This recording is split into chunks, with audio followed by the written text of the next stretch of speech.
ಶುರು ಮಾಡೋದ? ನಾವೆಲ್ಲರೂ ಯೋಗ ಯೋಗ ಯೋಗ ಅಂತೀರ.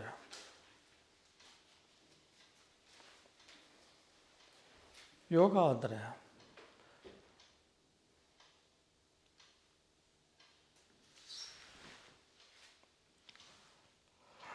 ನಮ್ಮ 1% ಇದೆ ನಮ್ಮಲ್ಲಿ ಅಂತ ಇಟ್ಕೊಳ್ಳಿ ಶಾರೀರಿಕ. ಅದನ್ನು ಹೆಚ್ಚು ಮಾಡ್ತಾ ಹೋಗೋದು. 1ಕ್ಕೆ 10, 10ಕ್ಕೆ 100, 100ಕ್ಕೆ 1000 ಕೋಟಿ ಶರೀರಾದ್ಯಂತ ವಿಶ್ವಾದ್ಯಂತ ಸರ್ವಾದ್ಯಂತ ಡೆವಲಪ್ಮೆಂಟ್ ಮಾಡೋದು ಯೋಗ. ಸರ್ವಾದ್ಯಂತ ಡೆವಲಪ್ಮೆಂಟ್.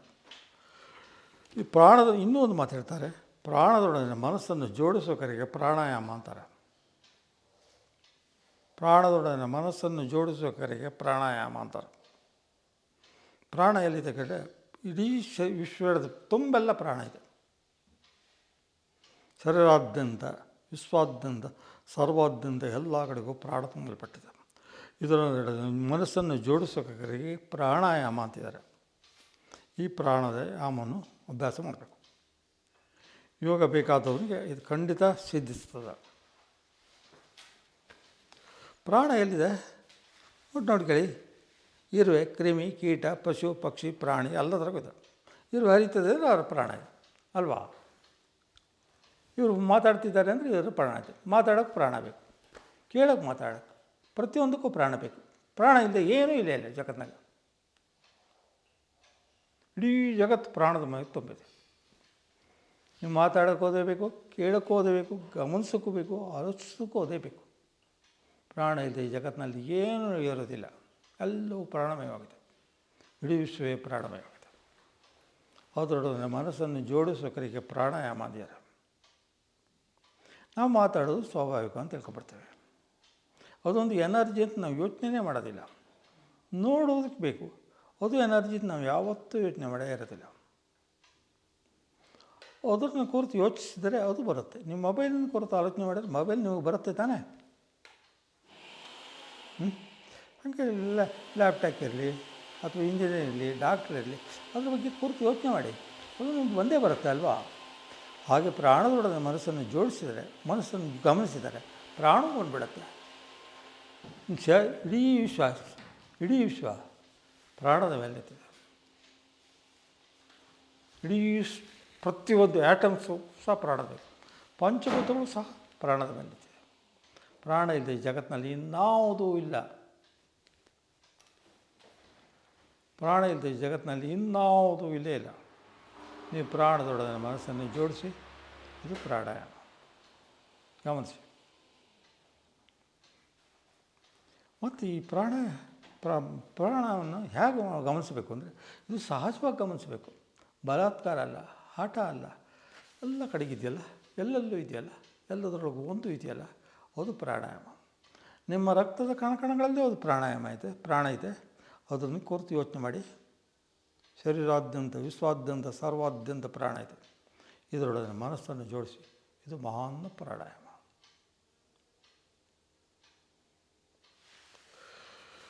ಗಾಯತ್ರಿ ಮಂತ್ರದಲ್ಲಿ ಇದನ್ನೇನು ಹೇಳ್ತಾರೆ?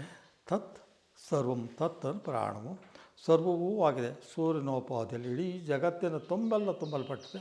ಇದನ್ನು ತಿಳಿಯ. ಜಗತ್ತಿನ ತುಂಬೆಲ್ಲ, ಇಡೀ ವಿಶ್ವದ ತುಂಬೆಲ್ಲ ಸೂರ್ಯನ ಕಿರಣ ಹೆಂಗೆ ಬೆಳಕು ಪ್ರಭೆ ಎಲ್ಲ ಕಡೆಗೂ ತುಂಬಲ್ಪಟ್ಟಿದೆಯೋ ಹಾಗೆ ಈ ವಿಶ್ವದ ತುಂಬ ಪ್ರಾಣ ತುಂಬಲ್ಪಟ್ಟಿದೆ. ಅದನ್ನು ತಿಳಿ ಅಂತ ಹೇಳ್ತಾನೆ.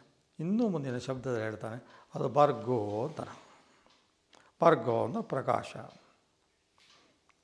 ಆ ಮಹಾನ್ ಪ್ರಕಾಶ, ಆತ್ಮನ ಮಹಾಪ್ರಕಾಶ ಇಡೀ ವಿಶ್ವದ ತುಂಬೆಲ್ಲ ತುಂಬಲ್ಪಟ್ಟಿದೆ.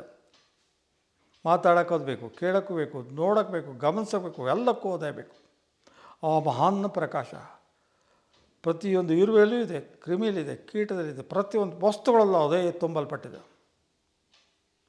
ಪಂಚಭೂತಗಳಲ್ಲಿ, ಇಡೀ ಪಂಚಭೂತಗಳಲ್ಲೇ ತುಂಬಲ್ಪಟ್ಟಿದೆ.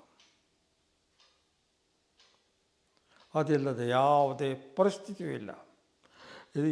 ಇದಕ್ಕೆ ಬರ್ಗು ಅಂತಾರೆ. ಬರ್ಗ್ ಅಂದರೆ ಆ ಮಹಾನ್ ಪ್ರಕಾಶ. ಬೆಳಕಲ್ಲದ ಅದು ಬೆಳಕದು. ಅದು ಬೆಳಕಾಗಿ ಕೇಳಿದಾಗ ಅದು ಬೆಳಕಲ್ಲ. ಅದು ಈ ನೋಡೋಕೆ ಈ ಪ್ರಾಣ ಅನ್ನೋ ಬೆಳಕು ಬೇಕು.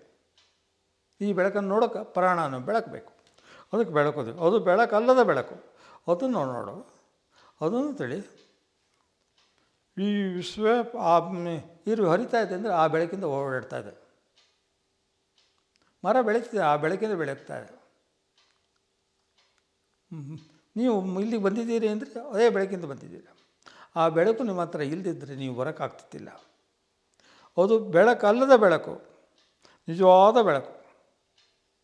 ಅದಕ್ಕೆ ಬರ್ಗೋ ಅಂತಿದ್ದಾರೆ. ಆದರೆ ಇನ್ನೊಂದು ಶಬ್ದದಲ್ಲಿ ಹೇಳಿದರೆ ಅದು ಭಾರತ, ಪ್ರಕಾಶ ರಥರು ಅಂತ ಹೇಳ್ತಾರೆ. ಇವತ್ತು ಭಾರತ ಏನಾಗಿದೆ, ಹೆಂಡ ಕಂಡ ಬಂಡ ತಂದು ಮುಳುಗಿ ಹೋಗ್ಬಿಟ್ಟಿದೆ. ಇವರಿಗೆ ಎಚ್ಚರಿಲ್ಲ. ಇವರನ್ನು ಇವರ ಜೊತೆಗೆ ಕನಿಕರಿಸುವುದು ಅಲ್ಲದೆ ಮತ್ತು ಇನ್ನೇನೂ ಮಾಡೋಕ್ಕೆ ಸಾಧ್ಯವಿಲ್ಲ. ಇವರು ಅಷ್ಟು ಅಧೋಮುಖವಾದ ಪ್ರಜ್ಞೆಯಲ್ಲಿದ್ದಾರೆ. ಕೇವಲ ಬೇಕು ಹಣ, ಹೆಣ್ಣು, ಹೊನ್ನು, ಮಣ್ಣು ಇತ್ಯಾದಿ ನಾನಾ ರೀತಿಯ ವ್ಯವಹಾರಗಳಲ್ಲಿ ಅಧೋಮುಖವಾದ ಪ್ರಜ್ಞೆಯಲ್ಲಿ ಮುಳುಗಿ ಹೋಗಿಬಿಡ್ತಾರೆ. ಭಾರತೀಯರು ನಿಜವಾಗಿಯೂ ಭಾರತೀಯರಾಗಿಲ್ಲ. ಆ ಮಹಾನ್ ಪ್ರಕಾಶದಲ್ಲಿ ಇಡೀ ವಿಶ್ವವೇ ತುಂಬಲ್ಪಡಬೇಕು. ನಾನು 45 ವರ್ಷ ಹೆಚ್ಚು ಕಡಿಮೆ ನಾನು ಆ ಮಹಾನ್ ಪ್ರಕಾಶದಲ್ಲಿ ಇದ್ದೇನೆ. ಮಹಾನ್ ಪ್ರಕಾಶ. ನಾನು ಹೇಳಿದೆ, ನಿಮ್ಮ ಚಿದಂಬರಾಯರ ಕಥೆ ಹೇಳಿದ್ದೇನೆ. ಹಾಗೆ ಇನ್ನೊಂದು ಕಥೆ ಹೇಳ್ತೇನೆ. ನನಗೆ 27ನೇ ವರ್ಷದಲ್ಲಿ ಆ ಗಾಯತ್ರಿ ಮಂತ್ರ ಸ್ವಲ್ಪ ಬಂತು. 27 ವರ್ಷ. ನನ್ನ 31ನೇ ವರ್ಷದಲ್ಲಿ ನಾನು ನಮ್ಮ ಭಾವನ ಜೊತೆಗೆ ಓಡಾಡ್ತಾ ಇದ್ದೆ. ಹೊಸೂರು ಗುಡ್ಡದ ಹತ್ರ ಹೋಗ್ತಾ ಇದ್ದೇವೆ. ಅಲ್ಲಿ ಏನಾಯ್ತು, ನಮ್ಮ ಭಾವನ ಹತ್ರ ಹೇಳಿದೆ, ಇಲ್ಲೆಲ್ಲ ಬಂಗಾರ ಸಿಗುತ್ತೆ ಅಂತ. ಇಲ್ಲೆಲ್ಲ ಬಂಗಾರ ಸಿಗುತ್ತೆ ಅಂತ. ಅಲ್ಲಿ ಕೇರಿ ಸರದ್ದು ಎಲ್ಲ ಕಡೆಗೂ ಬಂಗಾರ ಇದೆ ನೋಡಿ ಅಂತ ಕೈ ತೋರಿಸ್ಬಿಟ್ಟೆ. ನಮ್ಮ ಭಾವ ಏನು ಹೇಳ್ದಾನೆ, ನಿನಗೆ ಮಳ್ಳರಿಯೋಕ್ಕೂ ಹುಚ್ಚರಿಯೋಕ್ಕೂ ವ್ಯತ್ಯಾಸ ಇಲ್ಲ, ನೀನು ಮಳ್ಳಲ್ಲದ ಅಂತ ಕೇಳ್ಬಿಟ್ಟು. ನನಗೇನು ಹೇಳಬೇಕು ಅಂತಲೇ ಗೊತ್ತಾಗಲ್ಲ, ಸುಮ್ಮನಾಗ್ಬಿಟ್ಟೆ. ಅದಾಗೆ ನಾನು 40 ವರ್ಷದ ಮೇಲೆ ಇಂಜಿನಿಯರ್ ಹೇಳ್ತಾರೆ ಇಲ್ಲಿ ವಿಪರೀತ ಬಂಗಾರ ಸಿಗ್ತದೆ ಅಂತ. ನನ್ನ ಮಾತು 40 ವರ್ಷದ ಮೇಲೆ ನಿಜ ಆಯ್ತು. ಆಗ ನಮ್ಮ ಭಾವ ಹೇಳ್ತಾನೆ, ನೀ ಆಗಲೇ ಹೇಳಿದ್ದೆ ಅಂತ. ಆಗಿಂತ ಕೆಟ್ಟ ಮಾತನ್ನೂ ಒಂದು ಹೇಳಿದ್ದೆ ನಿನ್ನ ಜೊತೆಗೆ ಅಂತ. ಜೊತೆಗೆ ಒಂದು ಕೆಟ್ಟ ಮಾತನ್ನೂ ಹೇಳಿದ್ದೆ, ಅದು ಸಹ ನನಗೆ ನೆನಪಿದೆ ಅಂತ. ಅದು ಹಾಗೆ ಮುಂದುವರಿತು. ಆ ಪ್ರಕಾಶದಲ್ಲಿ ಇನ್ನೊಂದು ಅನುಭವ ಹೇಳ್ತೇನೆ. ಚಿದಂಬರಾಯರ ಕತೆ. ಚಿದಂಬರಾಯರ ಮನೇಲಿ ನಾನು ಎದುರುಗಡೆ ಹೋಗ್ತಾ ಇದ್ದೆ. ಅವ್ರು ಕರೆದ್ರು, ಬಾ ಇಲ್ಲಿ ಅಂತ ಕರೆದ್ರು. ಒಳಗೆ ಹೋದೆ. ಎದುರ ಬೆಂಚಿನಲ್ಲಿ ಯಾರೋ ಇಬ್ಬರು ಕೂತಿದ್ದಾರೆ. ಯಾರೂ ನನಗೂ ಗೊತ್ತಿಲ್ಲ. ನನಗೊಂದು ಕುರ್ಚಿ ಕೊಟ್ಟರು, ಕೂತ್ಕೊಂಡೆ. ಅವ್ರು ಹೇಳ್ತಾರೆ, ಇವನಿಗೆ ನಳ ಅಂತ ಔಷಧಿ ಕೊಟ್ಟೆ, ಹುಷಾರಾಗಲೇ ಇಲ್ಲ, ಈಗ ಸಂದು ಕೊಡೋಣ, ನಿನ್ನ ಅಭಿಪ್ರಾಯ ಏನು ಅಂತ ಕೇಳ್ತಾರೆ. ನಾನು ಹೇಳಿದೆ, ನನಗೆ ಔಷಧಿ ಬಗ್ಗೆ ಏನೂ ಜ್ಞಾನ ಇಲ್ಲ. ಅವನು ಈ ಪಕ್ಕೆಲು ಬಿದ್ದಿಲ್ಲ, ಈ ಪಕ್ಕೆಲುಬಿನ ಹಿಂಭಾಗದ ಪಕ್ಕೆಲುಬಿನ ಜಾಯಿಂಟ್ನಲ್ಲಿ ಅವನಿಗೆ ಪೇಯ್ನ್ ಬರ್ತಾಯಿದೆ. ಔಷಧಿ ಕೊಟ್ಟರು, ಔಷಧಿ ಸಂದ್ವಾತ ಕೊಟ್ಟರು, ಹುಷಾರಾದರೂ ಆಗ್ಬೋದು. ಇಷ್ಟೇ. ಪಕ್ಕದಾಗರು ಹಾವೇರಿ ಒಬ್ಬ ಡಾಕ್ಟ್ರು, ಅವನು ನನ್ನ ತರಾಟಿಗೆ ತೊಗೊಂಡ್ಬಿಟ್ಟ. ಇದು ನೀವು ಮುಟ್ಟು ನೋಡಲ, ಟೆಸ್ಟು ಮಾಡಲ, ಅವನು ಯಾರು ಅಂತಲೂ ಕೇಳಿಲ್ಲ. ನಿಮಗೆ ಇದು ಹೆಂಗೆ ಗೊತ್ತಾಗ್ತು ಕೇಳ್ತಾರೆ. ಚಿದಂಬರಾಯರು ಹೇಳ್ತಾರೆ, ಅದು ಮನಸ್ಸಿನ ಅಲೆಗಳು ಅಂತಾರೆ. ಅವ್ರಿಗೆ ಏನು ಹೇಳಿದರೂ ಸಮಾಧಾನ ಆಗೋದಿಲ್ಲ. ನೀವು ಮುಟ್ಟು ನೋಡಲ್ಲ, ಟೆಸ್ಟ್ ಮಾಡಲ, ನೀವು ಅದು ಹೆಂಗೆ ಹೇಳಿದರೆ ಅವ್ರಿಗೆ ಅದೊಂದು ದೊಡ್ಡ ಸಮಸ್ಯೆ. ಆಗ ಹೇಳಿದೆ, ನನ್ನ ಬಗ್ಗೆ ಹೇಳ್ರಿ ಹಂಗಾರೆ ಅಂತ. ನೋಡೋ ಹಿಂದೆ ಇಂಥ ಜಾಗಗಳಲ್ಲಿ ನೋವು ಬರ್ತಿತ್ತು, ಕ್ಲೀನಾಗಿ ಹುಷಾರಾಗಿದೆಯಲ್ಲ, ಈ ಕೈಕಾಲ ಸ್ಲೈಟ್ ನೋವಿದೆ ಅಂದೆ. ಅವನಿಗೆ ಮತ್ತೆ ಅದನ್ನೇ ಕೇಳ್ತಾನೆ, ನೀವು ಹೇಳ್ತಾ ಇರೋದು ಭಾಳ ಕರೆಕ್ಟ್ ಇದೆ, ಸರಿಯಾಗಿದೆ, ಇದು ನಿಮ್ಗೆ ಹೆಂಗೆ ಗೊತ್ತಾಯ್ತು ಅದನ್ನು ನಂಗೆ ಹೇಳಿ ಅಂತಾನೆ. ಚಿದಂಬರ ಮತ್ತೆ ಹೇಳಿದರು, ಅದು ಮನಸ್ಸಿನ ಅಲೆಗಳು ಅಂತ. ಆದರೆ ಅವನಿಗೆ ಏನು ಮಾಡಿದ್ರು ಸಮಾಧಾನ ಆಗೋದಿಲ್ಲ. ಅಷ್ಟೊತ್ತಿಗೆ ಚಿದಂಬರಾಯರ ಬಾಯಿಂದ ಇನ್ನೊಂದು ಶಬ್ದ ನೋಡ್ತು. ಇಲ್ಲೇ ಕೂತ್ಕೊಂಡು ನಿಮ್ಮ ಮನೆ ಬಗ್ಗೆನೂ ಹೇಳಿ ಬಂದರು ಹೋದರು. ಹಂಗಾರೆ ಹೇಳ್ರಿ ಅಂತ. ಅವರು ಸಾಗರ, ಇದು ಅವರು ಹಾವೇರಿ ಡಾಕ್ಟ್ರು. ಆಗ ನಾನು ಹೇಳಿದೆ, ಮನೆ ಸ್ಕೆಚ್ ಹಾಕೋದೆ. ಸ್ಕೆಚ್ ಹಾಕ್ತಾರೆ. ಆ ಸ್ಕೆಚ್ನಲ್ಲಿ ನಾನು ಹೇಳಿದೆ, ವಿಶೇಷವಾದ ಸಿಟ್ಟು ನನ್ನ ಮನೆಯಲ್ಲಿ ಅಂದೆ. ಬುಸುಗುಟ್ಟು ಅಷ್ಟು ಅಂದೆ. ಹೌದು, ನಾವು ನಾವು ಬಂದಾಗ ಬರ್ತೇವೆ, ನಮಗೆ ಮನೇಲಿ ಎಲ್ರಿಗೂ ಬುಸುಗುಟ್ಟು ಸಿಟ್ಟು ಬರ್ತದೆ ಅಂದರು. ಬುಸುಗುಟ್ಟು ಸಿಟ್ಟು ಬರ್ತದೆ. ಅದು ಮತ್ತೆ ಹೇಳಿದೆ, ನಾವು ಆ ಸ್ಕೆಚ್ನಲ್ಲಿ ಒಂದು ಪೆನ್ ಇಟ್ಕೊಂಡು ನನ್ನಷ್ಟು ನಾನೇ ಗೊಣಿಕೊಂಡೆ. ಇಲ್ಲಿ ಅಸಾಧ್ಯವಾದ ಸೂರ್ಯನ ಪ್ರಭಾವ ಬಿದ್ದಿದೆ, ಯಾಕೆ ಅಂತ ನಾನು ಗೊಣಿಕೊಂಡೆ. ನೀವು ಹೇಳ್ತಾ ಇರೋದು ಭಾಳ ಕರೆಕ್ಟು ಅಂತಾನೆ. ಏನು ಅಂದೆ, ಇಲ್ಲಿ ನಮ್ಮ ತಂದೆ ದಿವಸ ಒಂಟು ಕಾಲ ನಿಂತ್ಕೊಂಡು ಸೂರ್ಯ ಜಪ ಮಾಡ್ತಾರೆ, ಇದೇ ಪಿನ್ ಪಾಯಿಂಟ್ ನನಗೆ. ಇದನ್ನು ಯಾಕೆ ಹೇಳಿದೆ, ಧ್ಯಾನ ಅಂದರೆ ಏನು ಹೌದು, ನೀವು ಹೇಳ್ತಾ ಭಾಳ ಕರೆಕ್ಟು ಅಂದು. ಸರಿ ಆಯ್ತು, ಒಪ್ಕೊಂಡೆ. ಆಮೇಲೆ ಏನು ಹೇಳಿದರು, ನಮ್ಮ ತಾಯಿ ಬಗ್ಗೆ ಹೇಳಲೇ ಇಲ್ಲ. ತಾಯಿ ಸರಿ ಆರಾಮಾಗಿ ಇದೆಯಲ್ಲ, ತಲೆ ಅಂದ್ರೆ ಹೌದು, ತಲೆ ಮೇಲೆ ನೋವಿದೆ ಅಲ್ವಾ ಕೇಳಿದೆ. ಹೌದು ನೋವಿದೆ ಅಂತ ಕರೆಕ್ಟ್ ಒಪ್ಕೊಂಡ್ಬಿಟ್ಟು. ಆಗೇನು ಹೇಳ್ತಾನೆ, ನೀವು ಹೇಳ್ತಾ ಇರೋದು ಭಾಳ ಸರಿಯಾಗಿದೆ ಅಂದರು. ಅದು ಭಾಳ ಸಮಾಧಾನದ್ದು. ನಾನು ಇದನ್ನೇ ಯಾಕೆ ಹೇಳಿದೆ, ನಿಮ್ಮ ಮನಸ್ಸು ಇಡೀ ಪ್ರಪಂಚಾದ್ಯಂತ, ವಿಶ್ವಾದ್ಯಂತ, ಸರ್ವಾದ್ಯಂತ ಧ್ಯಾನ ಮಾಡಬೇಕು. ಸೂರ್ಯನ ಪ್ರಭಾವ ಯಾಕೆ ಬಿತ್ತು ಅಂದರೆ ಇಡೀ ಪ್ರಪಂಚಾದ್ಯಂತ ನಿಮ್ಮ ಧ್ಯಾನ ನಡೀಬೇಕು. ಶರೀರಾದ್ಯಂತ ಅಲ್ಲ, ವಿಶ್ವಾದ್ಯಂತ, ಸರ್ವಾದ್ಯಂತ ಧ್ಯಾನ ನಡೀಬೇಕು. ಧ್ಯಾನ ಅಂದರೆ ಎಲ್ಲ ಕಡೆಗೂ ಗಮನಿಸುವಂಥ ಕ್ರಿಯೆ, ಎಲ್ಲ ಕಡೆಗೂ ಒಂದೇ ಒಂದಿದೆ, ಅದು ಪ್ರಾಣ. ಅದನ್ನು ತಿಳ್ಕೊಳ್ಳಿ. ಆ ಒಂದೇ ಪ್ರಾಣ, ಅದು ಸಹಜ ಸ್ಥಿತಿಯಲ್ಲಿರಬೇಕು. ಅದು ಬಲಾತ್ಕಾರ ಅಲ್ಲ, ಹಠ ಅಲ್ಲ, ಎಲ್ಲ ಕಡೆಗೂ ತುಂಬಲ್ಪಡುವ ಮಹಾನ್ ಎನರ್ಜಿ, ಅದು ಪ್ರಾಣಾಯಾಮ. ಈ ಮಹಾನ್ ಪ್ರಾಣಾಯಾಮವನ್ನು ನೀವು ಅಭ್ಯಾಸ ಮಾಡಬೇಕು. ಇನ್ನೂ ಮುಂದೆ ಹೇಳ್ತೇನೆ, ಇನ್ನೂ ಒಂದು ಸಾರಿ ಅದು ಚಿದಂಬರರ ಮನೆ ಇನ್ನೊಂದು ಘಟನೆ ನಡೀತಿದೆ, ಅದನ್ನು ಹೇಳ್ತೇನೆ. ಧ್ಯಾನ ಮಾಡೋಕರಿಗೆ ಎಲ್ಲರಿಗೂ ಕುತೂಹಲ ಬರಲಿ ಅಂತ ಹೇಳ್ತಿದ್ದೇನೆ. ನಾವು ಇನ್ನೊಂದು ದಿವಸ ಅದೇ ಮಾರ್ಗದಲ್ಲಿ ಹೋಗ್ತಾ ಇದ್ದಾಗ ಮತ್ತೆ ಚಿದಂಬರಕ್ಕೆ ಹೋದೆ. 3-4-5 ಜನ ಬೇಜಿನ ಸುತ್ತ ಕೂತು ಬಿಡ್ತಾರೆ. ನನಗೂ ಒಂದು ಕುರ್ಚಿ ಕೊಟ್ಟರು, ಕೂತ್ಕೊಂಡೆ. ಚಿದಂಬರ ಹೇಳ್ತಿದ್ದಾರೆ, ನಾವು ಪ್ರಯೋಗ ಮಾಡಿ ತಿಳ್ಕೊಳ್ಳೋದು ಒಂದು ವಿಧ, ಪ್ರಯೋಗ ಮಾಡದೆ ತಿಳ್ಕೊಳ್ಳೋದು ಇನ್ನೊಂದು ವಿಧ, ಇದನ್ನು ನೀವು ತೋರಿಸ್ತೇನೆ ಅಂದರು. ನನ್ನ ಕಡೆ ತಿರುಗಿ ಅದರಲ್ಲಿ 2 ಅಮೃತಾಂಜನದ ಬಾಟ್ಲಿಗಳಿದೆಯಲ್ಲ, 2 ಬಾಟ್ಲಿಗಳು ಮೇಜಿನ ಮೇಲಿದೆ. ಇದರಲ್ಲಿ ಯಾವುದು ವಾತಾವರಣ ಕಂಟ್ರೋಲ್ ಮಾಡುತ್ತೆ ಹೇಳಿ ಅಂತಾರೆ. ನಾನು ಒಂದು ಬಾಟ್ಲಿ ಕಡೆ ನೋಡಿದೆ, ಅದರಲ್ಲಿ ಪ್ರಾಣಶಕ್ತಿ ಮನಸ್ಸಿಂದ ತೆಗೆದೆ. ಇದು ಮನಸ್ಸಿಗೆ ಮೇಲೆ ಮಾಡೋ ಕ್ರಿಯೆ. ತೆಗೆದು ವಾತದ ಪ್ರಾಣಶಕ್ತಿ ಕೊಟ್ಟೆ, ಅದು ಫೇಲ್ ಆಗಿಬಿಡ್ತು. ಹಾಗೆ ಮತ್ತೊಂದು ಬಾಟ್ಲಿ ಪ್ರಾಣಶಕ್ತಿಯನ್ನು ತೊಗೊಂಡೆ, ತೊಗೊಂಡು ಮತ್ತೆ ವಾತದ ಪ್ರಾಣಶಕ್ತಿ ಕೊಟ್ಟೆ. ಇದು ಗೆಲುವು ಸಾಧಿಸ್ತು. ಅಲ್ಲಿದ್ದವರು ಒಂದೇ ಸಾರಿ ಬೇಷದ್ರು, ಆಶ್ಚರ್ಯ ಆಗ್ಬಿಡ್ತು ಇವರಿಗೆ. ನಾನು ಮುಟ್ಟಿ ನೋಡಲ. ಆದರೆ ನಾನು ಹೇಳಿದೆ, ಇದನ್ನು ನಾನು ಪ್ರಯೋಗ ಮಾಡಿದ್ದೇನೆ, ನೀವು ಮುಟ್ಟೆ ನೋಡಿಲ್ಲ ಅಂದ. ನಾವು ಮನಸ್ಸಿಂದ ಮಾಡುವಂಥ ಪ್ರಯೋಗ ಇದು, ಇದೆಲ್ಲ ಎದುರುಗಡೆ ಕಾಣುವಂಥ ಪ್ರಯೋಗಗಳಲ್ಲ. ಅವರು ಹೇಳಿದ್ರು, ಚಿದಂಬರ ಹೇಳಿದ್ರು, ಇದು ಸ್ವರ್ಣ ಬಸವ, ವಾತವನ್ನು ಕಂಟ್ರೋಲ್ ಮಾಡೋಕ್ಕೆ ಜಗತ್ತಿನಲ್ಲಿರೋ ಅದ್ಭುತ ಔಷಧಿ ಇದೊಂದೇ.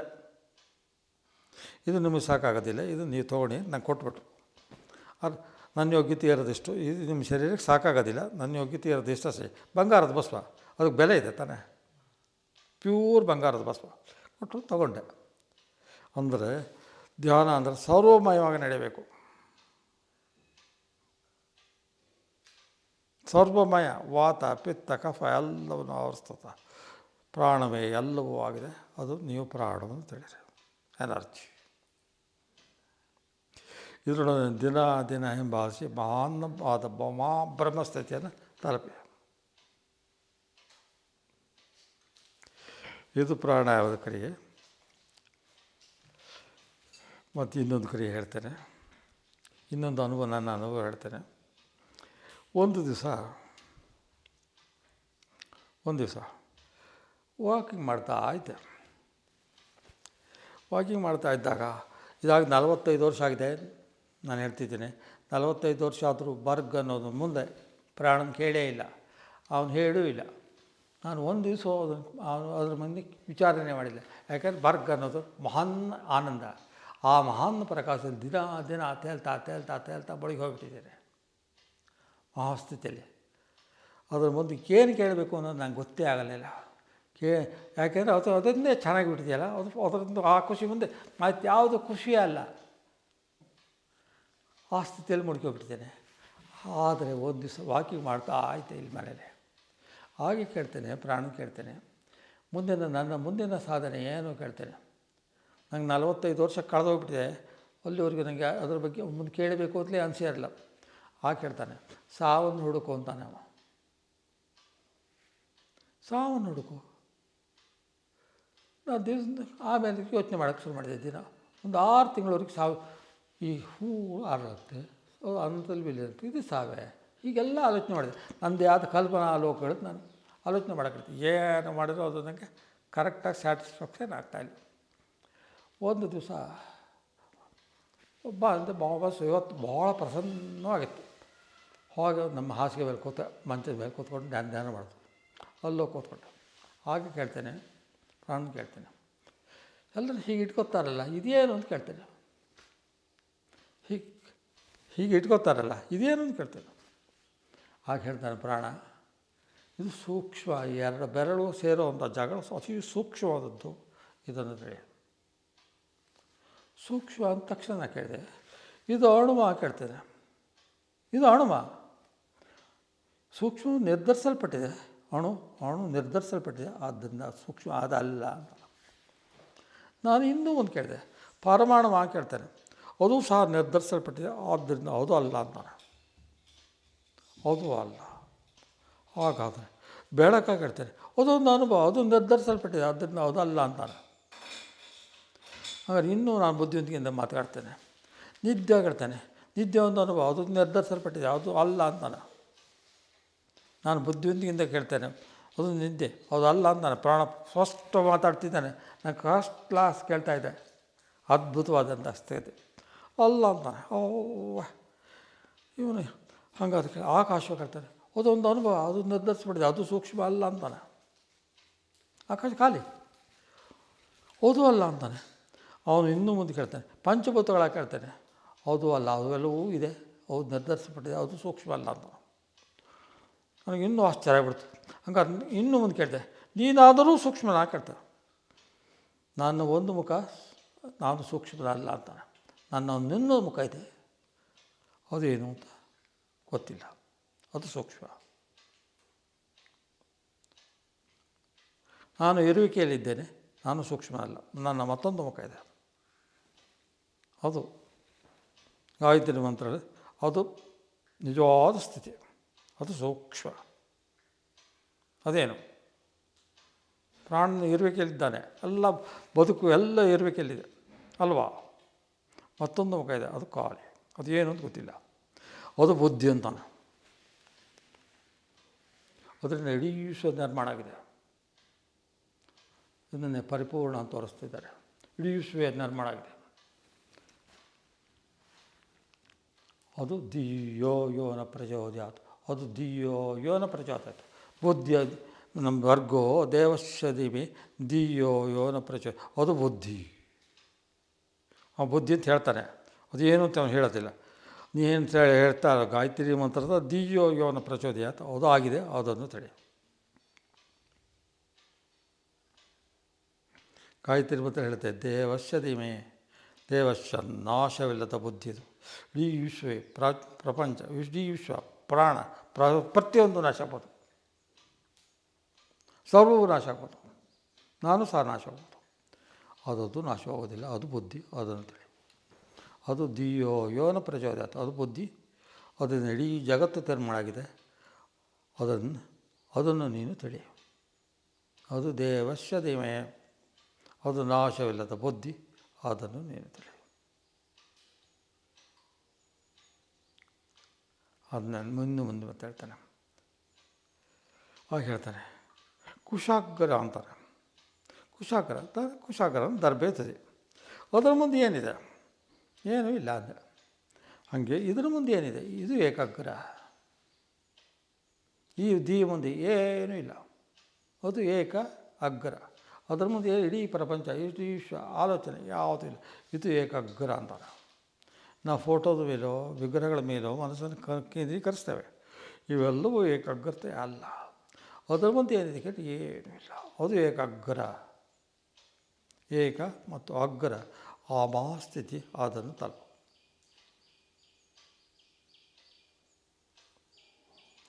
ಇನ್ನು ಮುಂದೆ ಹೇಳ್ತಾನೆ ಮತ್ತೆ, ಇದಕ್ಕೆ ತತ್ವಮಸಿ ಅಂತಾನೆ. ತತ್ವ, ಇಂಜಿನಿಯರ್, ಡಾಕ್ಟ್ರು ಇವೆಲ್ಲವೂ ಒಂದೊಂದು ಮೆಟ್ಲು, ಇವಕ್ಕೆಲ್ಲ ತತ್ವ ಅಂತ ಹೇಳ್ತಾರೆ. ಇದರ ಮೇಲೆ ನಿಂತ್ಕೋ, ಎಲ್ಲ ತತ್ವಗಳು ನಾಶ ಆಗುತ್ತೆ ಸಾವೇ ನೋಡೋರೆ. ಈ ತತ್ವ ಮಾತ್ರ ಯಾವತ್ತೂ ನಾಶವಾಗೋದಿಲ್ಲ, ಆ ಸ್ಥಿತಿಯಲ್ಲಿ ನೀನು ನಿಂತ್ಕೋ ಅಂತಾರೆ. ನಿನ್ನ ಮನಸ್ಸು ಅಲ್ಲಿ ನಿಂತ್ಕೊಳ್ಳಿ, ಅದಕ್ಕೆ ತತ್ವಮಸಿ ಅಂತಾರೆ. ಅದನ್ನು ನೀನು ತಿಳಿ.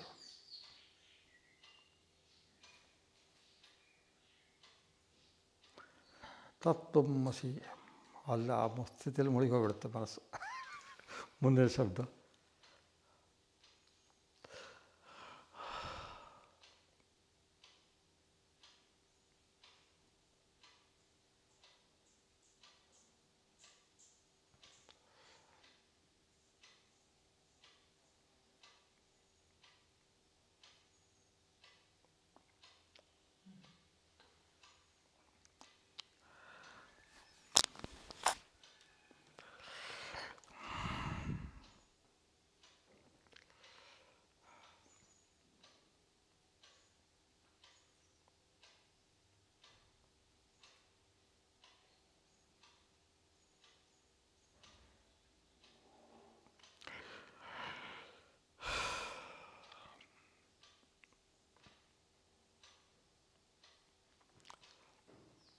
ಇದೇ ಸೂಕ್ಷ್ಮ,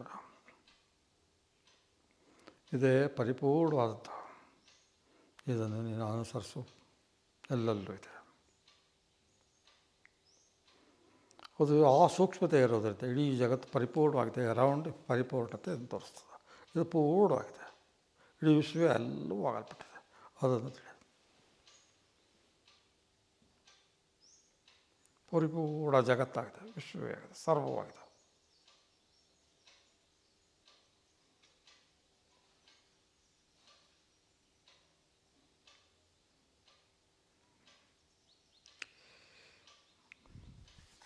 ಮಾತಾಡೋಕ್ಕಾಗೋದಿಲ್ಲ, ತುಂಬ್ಕೊಂಬಿಡ್ತದೆ.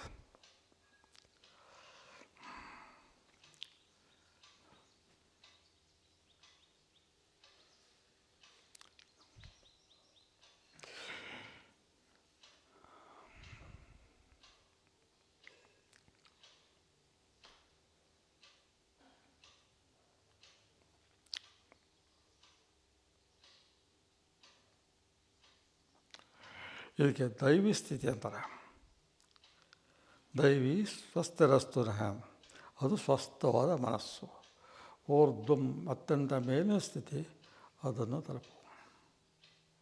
ಊರ್ಧ್ವ ಸ್ಥಿತಿ, ಮೇಲಿನ ಸ್ಥಿತಿ. ಇನ್ನು ಇಡೀ ಪ್ರಪಂಚ ಪ್ರಾಣ ಬರಿಕೆಗೆ ಅಧೋಮುಖದಲ್ಲಿದ್ದಾರೆ. ಪ್ರಪಂಚ ಊಟ, ತಿಂಡಿ, ನಿದ್ದೆ, ಮೈಥುನ, ಸೃಷ್ಟಿ, ಸ್ಥಿತಿ, ಲಯ ಇತ್ಯಾದಿ ವ್ಯವಹಾರಗಳಲ್ಲಿ ಸ್ಥಿತಿಯಲ್ಲಿ ಇರುವಂಥದ್ದು ಅದಕ್ಕೆ ಅಧೋಮುಖ ಅಂತಾರೆ.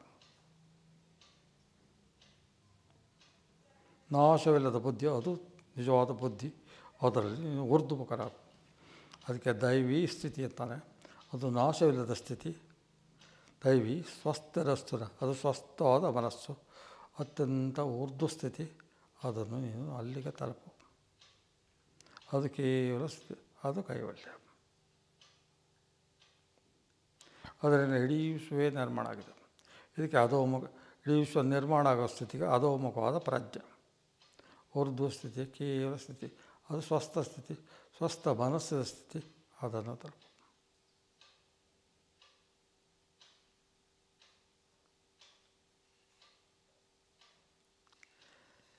ನಿಮ್ಮ ಮೇಲೆಲ್ಲ ಕ್ರಿಯೆ ಆಗ್ತಾಯಿದೆ, ನಾನು ನೋಡ್ತಾ ಇದ್ದೆ, ಆರಾಮಾಗಿದೆ. ನೀವು ಆ ಸ್ಥಿತಿ ತಲುಪಿ.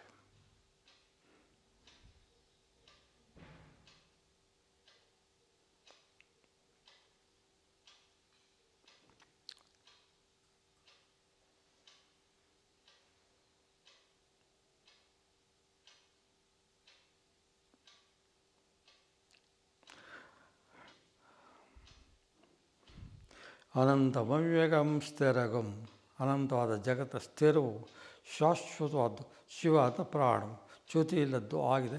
ಅದನ್ನು ತಿಳಿ.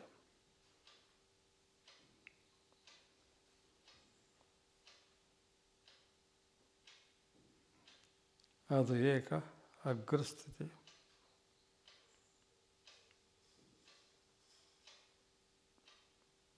ಅದನ್ನು ತಲುಪು.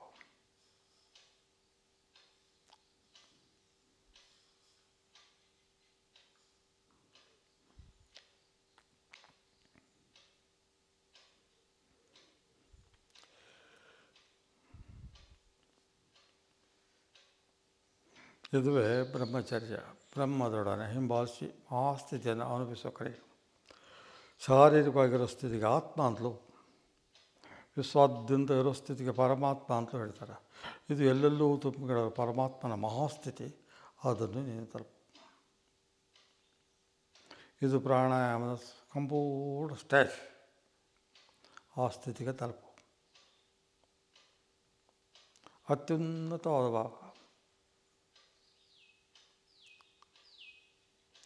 ಸದಾ ಅದರಲ್ಲಿ ಲಗ್ನ ಆಗಿರೋ, ಅಂದರೆ ಮೊಳಕೊಂಡಿರುವಂಥ ಆ ದೈವಿ ಭಾವ ಯಾವತ್ತೂ ಎಲ್ಲೆಲ್ಲೂ ತುಂಬಲ್ಪಡದೆ.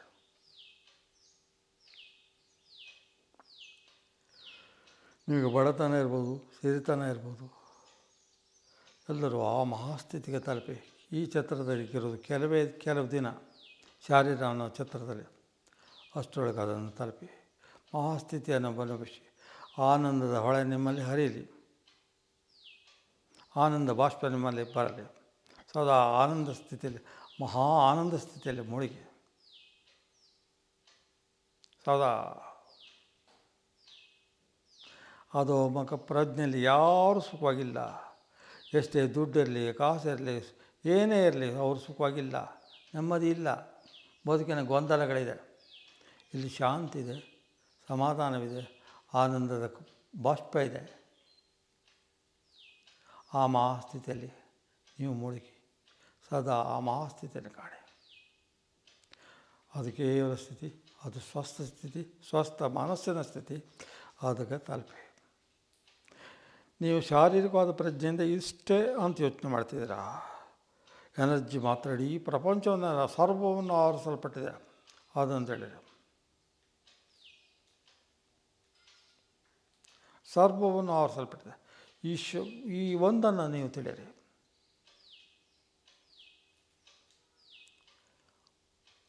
ಅದು ದೇವಶ್ಯ ಧಿಮೆಯ, ಅದು ಗಾಯತ್ರಿ ಮಂತ್ರ ಹೇಳುವಂಥ ದೇವಶ್ಯ ನಾಶವಿಲ್ಲದ ಬುದ್ಧಿ, ಅದನ್ನು ತಿಳಿ, ಅದು ನನಗೆ ಎಚ್ಚರ ಆಗಲಿ ಅಂತ ಗಾಯತ್ರಿ ಮಂತ್ರ ಮುಗಿತು. ಇನ್ನು ಮುಂದೆ ಹೇಳ್ತಾನೆ, ಇದಕ್ಕೆ ಮುಂದೆ ಹೇಳ್ತಾನೆ, ಅದು ತೇಜೋಸಿ ಅಂತ. ಅದು ತೇಜಸ್ಸು. ಆ ತೇಜಸ್ಸಿಂದ ಇಡೀ ವಿಶ್ವ ನಿರ್ಮಾಣ ಆಗಿದೆ, ಸರ್ವವು ನಿರ್ಮಾಣ ಆಗಿದೆ. ಅದು ತೇಜಸ್ಸು ಯಾರಾಗಿದ್ದಾರೆ? ತೇಜಸ್ಸು ನೀವೇ ಆಗಿದ್ದೀರಿ. ಆ ತೇಜಸ್ಸು ನೀವೇ ಆಗಿದ್ದೀರಿ. ಆ ತೇಜೋಸಿ ಆಗಿದೆ ಅದು ನೀನು, ಅದನ್ನು ತಿಳಿ.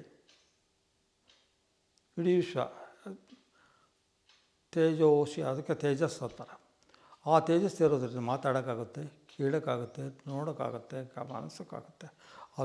ಅದಕ್ಕೆ ತೇಜೋಸಿ ಅಂತಾರೆ. ಅದಕ್ಕಿನ್ನೂ ಒಂದು ಮಾತಾಡ್ತಾರೆ, ಬ್ರಾಜೋಸಿ, ಅದು ಬೆಳಕು.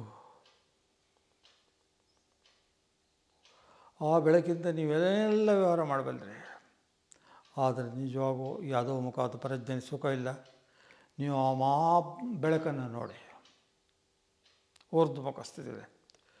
ಅದಕ್ಕೆ ಅದರೊಡನೆ ಅದು ನೀವಾಗಿ ನೀವು ಅನುಭವಿಸಿ. ವಿಶ್ವಮಸಿ ವಿಶ್ವಾಯು ಅಂತ ಮಾತಾಡ್ತಾರೆ. ಅದು ಇಡೀ ಜಗತ್ತಿನ ತುಂಬೆಲ್ಲ ತುಂಬಲ್ಪಟ್ಟಿದೆ. ಅದು ವಾಯುವಿನಂತಿದೆ, ಅದನ್ನು ತಿಳಿ. ಗಾಳಿ ಕಣ್ಣಿಗೆ ಕಾಣ್ತಿಲ್ಲ, ಇದೆ ತಾನೇ? ಹಾಗೆ ಪ್ರಾಣ ಇಡೀ ಜಗತ್ತಿನ ತುಂಬೆಲ್ಲ ಎನರ್ಜಿ ತುಂಬಲ್ಪಟ್ಟಿದೆ, ಅದನ್ನು ತಿಳಿ. ವಾಯುವಿನಂತೆ ಅದು ಇದೆ, ಕಣ್ಣಿಗೆ ಕಾಣ್ತಿಲ್ಲ, ಆದರೂ ಇದೆ ತಾನೇ?